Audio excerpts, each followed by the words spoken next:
Big ass screen, huh? This is the Holley 12.3 Pro Dash.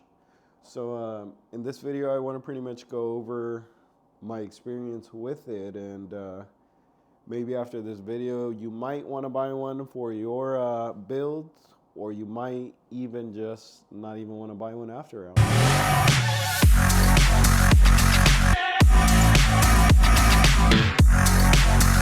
I wanted to share with you guys my experience with a Holley 12.3 Pro Dash. So I get a lot of questions about this dash, especially since I have like custom layouts that I made for them. You can make all these custom layouts. It's a pretty cool dash. Don't get me wrong. It's fun as hell to play with. But it also does a lot of extra things like, check this out. So that's my directional light. That's my left, my right. I also have a Holley, well, not a Holley. I have a low dollar boost transducer for my boost, and then I have a Holley transducer for the fuel pressure. But it's a pretty cool dash. I recommend it if you're really into personalizing your build and just pretty much having it be your own, you know. This is normally the dash, well, the layout that I run. So I have obviously RPM, my GPS speed. This comes with a GPS speed sensor in it, and it's up in my dash, and it seems to be pretty fucking accurate. I'm not gonna lie. I've driven it quite a few times on the streets, and then I get on the freeway and stuff. I mean, it feels like I'm going speed limit, you know, when it says that I'm going the limit. But besides that, you could also pin in a bunch of things. You could pin in switches like for your two-step, your nitrous, buttons. I believe it's got a button feature. I'm not sure. Don't quote me on that, but I'm not sure. I just know it's on a switch. There's a switch on here. But like I said, I still have a lot to learn from this. I'm still playing with this. I'm still trying to figure this out. I recently figured out how to do the directionals, so I'm definitely going to be playing with that and the layouts. I recently also got this thing to update because on the Terminator X, I am running V3, and when I updated that, the 12.3, it wasn't reading fuel pressure. Like, I was getting fuel pressure signal to the 3.5 for the Terminator X, but I wasn't getting signal to the 12.3. And as soon as I updated it, I just recently got it updated. I finally got it to work. So it's working. And besides that, I also recently found out how to pin in my fuel cell. So I have these two analogs because at first, I know on here there's not a lot of information about the 12.3. You pretty much just gotta read the manual. That's what I did, and I'm hoping if somebody out there is just starting to get a 12.3 or is thinking about getting a 12.3, somebody sees all these videos and sees this specific video.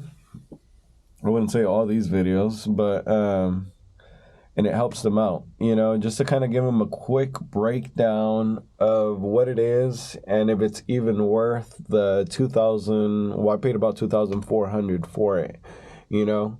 That's not even including the Terminator X. It is a standalone system, so like I said, I have it like the way I have it hooked up right now with an M12 GPS. You could literally pin in all your sensors to this and still run the stock ECU and have a 12.3.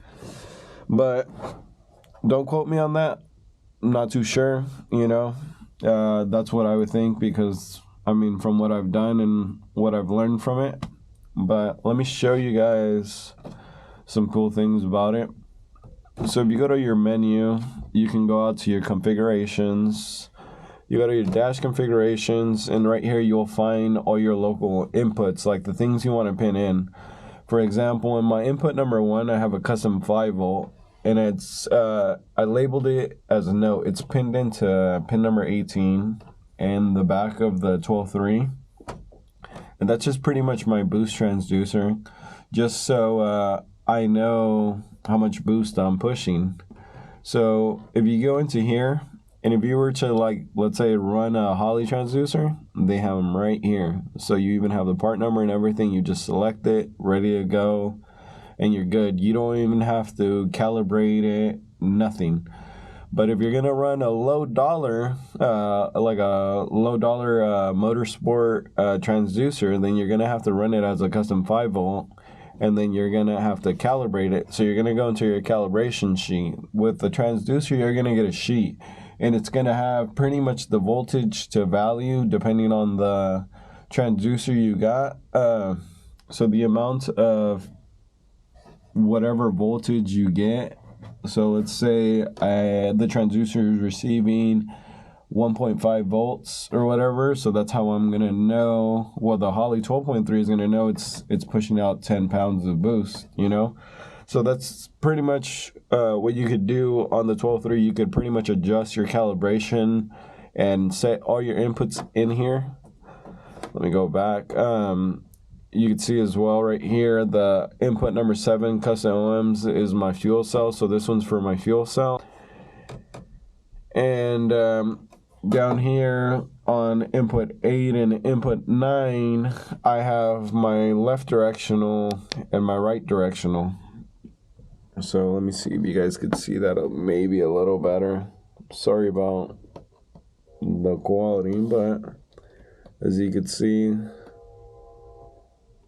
custom 5V. So these are all your inputs, and then besides that, I mean, you have your CAN devices, your plugins, your vehicle. I mean, I have all my information here, like the tire size I'm running, my gear ratios, and everything. It's a pretty cool dash. Like I said, you could also let me go back. Okay. You could also customize, like I said, all your gauges, set whatever gauges you want. So you would go into customize, hit OK, and then you'll get, obviously, your layout. Let's just delete this one, for example. So I just deleted that just to kind of show you guys, when you do these layouts, you would obviously insert a picture, and then you would add your gauge you would want. So right here, let's go to all channels.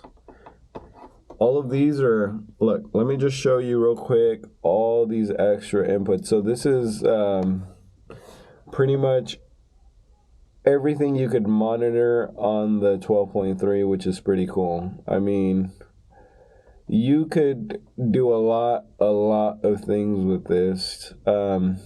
I still, like I said, I have a lot to learn from this.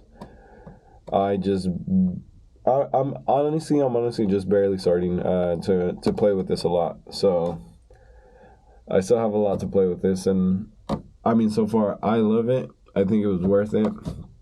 I mean, you might not, so I mean, to each its own. But let me show you guys. Besides that, let's say the RPM. You see right there, it says RPM. You just click it, press OK, and then it allows you to pick the style that you want. Like if you want a graph chart, a symbol, RPM bar, then analog, digital. So all of these you could check on the manual, kind of what they look like.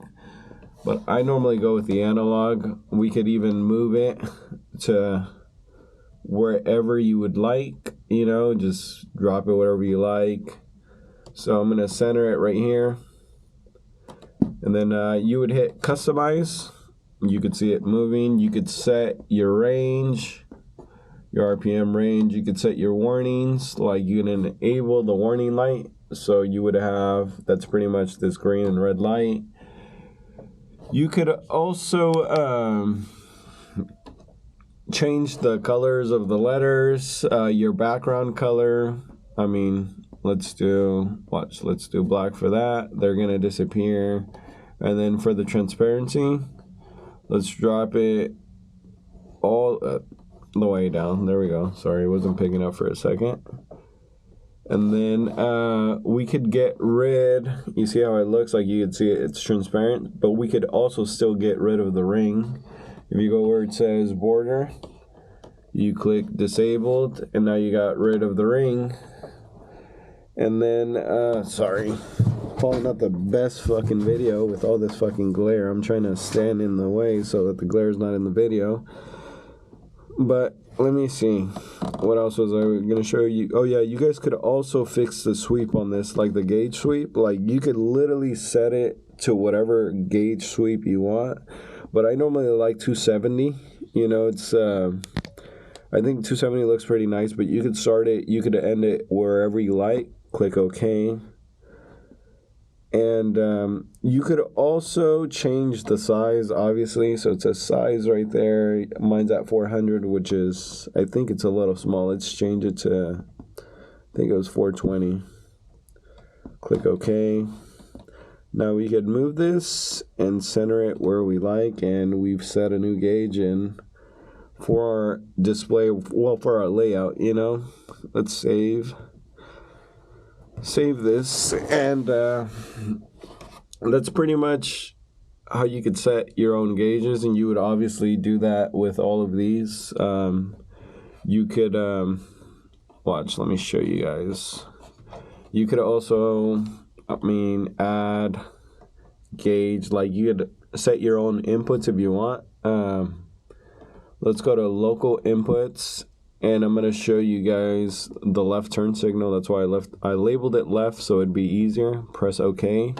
And then we're going to use a status LED for this. This one, we're going to move it. We'll set it right here for now, I guess, and then we'll customize it. It's the size is normal right now, but let's make it large. And then let's add another one on the opposite side. So let's add gauge. Let's go to our local inputs, and then we'll add our right turn signal, and then a status LED, and then we're gonna customize it, make it a large, click OK, and then let's at least move it somewhere nice, and then let's move this one kind of to match.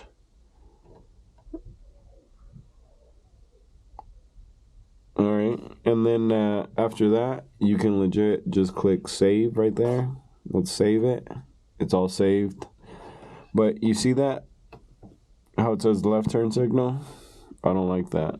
So we can literally go back into our customization settings. Go back in here. I don't want to delete it. Customize. And then you go into where it says label. And then right there, visibility, you uncheck it. Okay. Okay, and then let's do that to the right side as well. Customize label, visibility, okay. All right, so let me save this one last time. And then now, this layout has directionals. So, as you guys can see, it's super customizable. It's a fun thing to play with. Like I said, if you're building a vehicle that's really just you know, and you want to display your name, whatever it is, then this is the pretty much the dash for you, you know, the digital dash for you. I think if you're not into the layouts, if you don't want anything crazy like that, and you're not into the size, then the 6.8 would be perfect for you. I was actually stuck in between the 6.8 and the 12.3. But I ended up going with the 12.3 just because of the size, and I'm happy I did, because I ended up finding out later that apparently the 6.8, you cannot customize it like the 12.3. When I was buying this, I bought the backplate for the 6.8 because I was like, all right, I don't want to spend that money for the extra big screen just because of a bigger screen, you know? And then I was like, fuck it, you know what? Let's just throw the big ass screen in there and let's just see what it looks like. I ended up spending the extra money. I switched my plate for it, my mounting plate, because I ordered them from Atomic Fabrication. I ended up, like I said, I ordered one for the 6.8, and then now I had to reorder one for the 12.3. And it was a last minute decision, and I'm super happy I did this. If you're thinking about getting a dash, like I said, and you're stuck in between the 6.8, the 12.3, I mean, the 12.3 is going to take it all day, any day, you know? Like, in my opinion, of course. But your opinion could be very different. Like I said, you could be looking for completely different things than I am, you know? So that's really, really on you. But other than that, I just wanted to show this to you guys and pretty much give you guys a little bit of a review. I know it's probably not the best videos. I'm still trying to get this down. I promise I'll get this down, guys. And if you guys want to learn, any of you guys that got a 12.3, if you guys want to learn how to make your own layouts or anything like that, if you're handy with AI like Adobe Illustrator, I mean, comment down below, let me know. I'm not a gatekeeper. I'm here. I joined YouTube pretty much just to help the community. I'm gonna like I said, try to get you guys better videos. I want to make a breakdown video of the 6-speed. I still haven't done it yet because I need somebody to interview me, and pretty much I want to get questioned, but I'm still trying to figure that out. I still don't know. Got to figure it out. But for now, here's what I'm sharing with you guys. I hope you guys like it. Share. Subscribe to me. I'm really, really, really trying to build my platform on YouTube like I did on TikTok. But obviously, it's very different. But thanks, guys. Thanks for watching.